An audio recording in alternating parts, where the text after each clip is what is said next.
రాజకీయాల్లో రూటులు మార్చడం, అధికారం కోసం ఒక అడుగు అటు ఒక అడుగు ఇటు వేయడం సర్వసాధారణం. రాజకీయంలో అలాంటివి చేస్తేనే రాజకీయం మనగడ అనేది కూడా ఉంటుంది. అలాంటి పరిస్థితి చేయలేకపోవడంలో కూడా విఫలం చెందినా కూడా అది మన విజయానికే మచ్చగా నిలబడే పరిస్థితి ఉంటుంది. జగన్మోహన్ రెడ్డి గారు, వైఎస్ఆర్సీపీ పార్టీ అధినేత జగన్మోహన్ రెడ్డి గారు వాస్తవానికి తన లెక్కలు, తన స్ట్రాటజీస్ ఇతర రాజకీయ నాయకులకు వేరుగా ఊహించని స్థాయిలోనే ఉంటాయి. అది మోసం చేయడానికో, అబద్ధాలు చెప్పడానికో, లేదంటే ఉన్నది లేనట్టో లేనిది ఉన్నట్టో చెప్పే కార్యక్రమం ఎప్పుడు చేసే ప్రయత్నం వైఎస్ఆర్సీపీ పార్టీ కానీ జగన్మోహన్ రెడ్డి గారు కానీ ఆలోచన చేయరు. ఇక ఆంధ్రప్రదేశ్లో తాజాగా భూ సంస్కరణల విషయంలో కూటమి సర్కార్ దూకుడు నేపథ్యంలో వైసీపీ చెక్ పెట్టేందుకు రూటు మార్చేసింది. ఒకవైపు కేంద్ర ప్రతిపాదిస్తున్న మద్దతిస్తున్న చట్టాలను ఆంధ్రప్రదేశ్లో వేగంగా అమలు చేయడం ద్వారా గత వైసీపీ ప్రభుత్వం తీసుకున్న నిర్ణయాలకు రాజకీయ కారణాలతో ఇక్కడ కూటమి పార్టీలు వ్యతిరేకించాయి. ఆ తర్వాత తాము డిమాండ్ కరెక్టే అని నిరూపించుకునేందుకు తమ ప్రభుత్వం రాగానే ఆంధ్రప్రదేశ్ భూ యాజమాన్య హక్కు చట్టాన్ని రద్దు చేసేసిన సంగతి మనకు తెలిసిందే. ల్యాండ్ టైటిలింగ్ యాక్ట్ ఇదే అందరికీ గుర్తుండే ఉంటుంది కదా. ఎన్నికల సమయంలో చంద్రబాబు నాయుడు కానీ, పవర్ స్టార్ పవన్ కళ్యాణ్ కానీ, టీడీపీ వ్యక్తులు కానీ దుష్ప్రచారం చేసి గెలిచిన తీరులో ఇది మెయిన్ ఇది. రాష్ట్రంలో కూటమి సర్కార్పై ఒత్తిడి పెంచేందుకు, అలాగే రాజకీయంగా బీజేపీ టీడీపీ మధ్య గ్యాప్ పెంచేందుకు వైసీపీ రంగంలోకి దిగింది.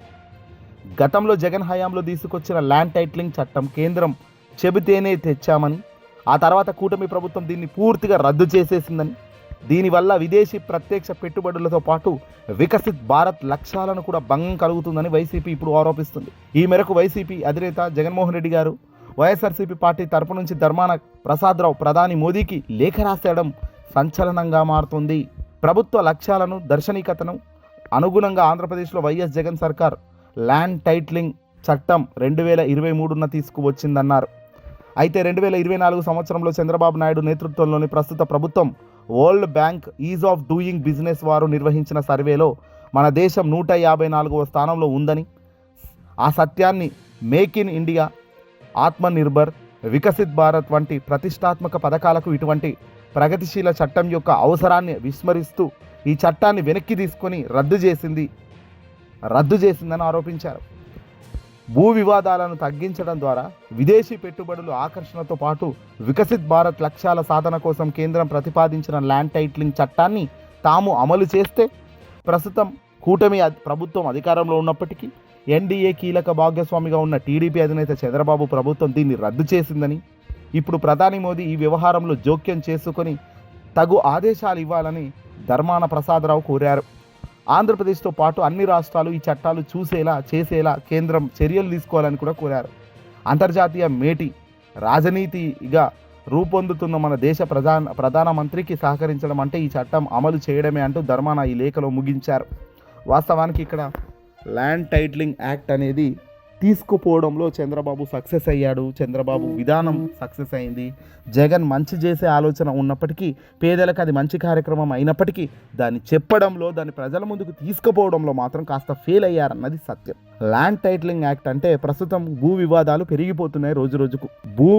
భూమికి సంబంధించి సేల్ డీడ్ మనం ఇంట్లో పెట్టుకొని మన భూమి అని దర్జాగా ఉండాల్సిన పనులే. రేపు పొద్దున 10 ఏళ్ళకో 20 ఏళ్ళకో ఎవడైనా దాని మీద కేసు పెడితే ఆ కేసు కొనసాగుతుంది, ఆ కేసు స్వీకరిస్తారు. ఇక్కడే జగన్ చెక్ పెట్టారు.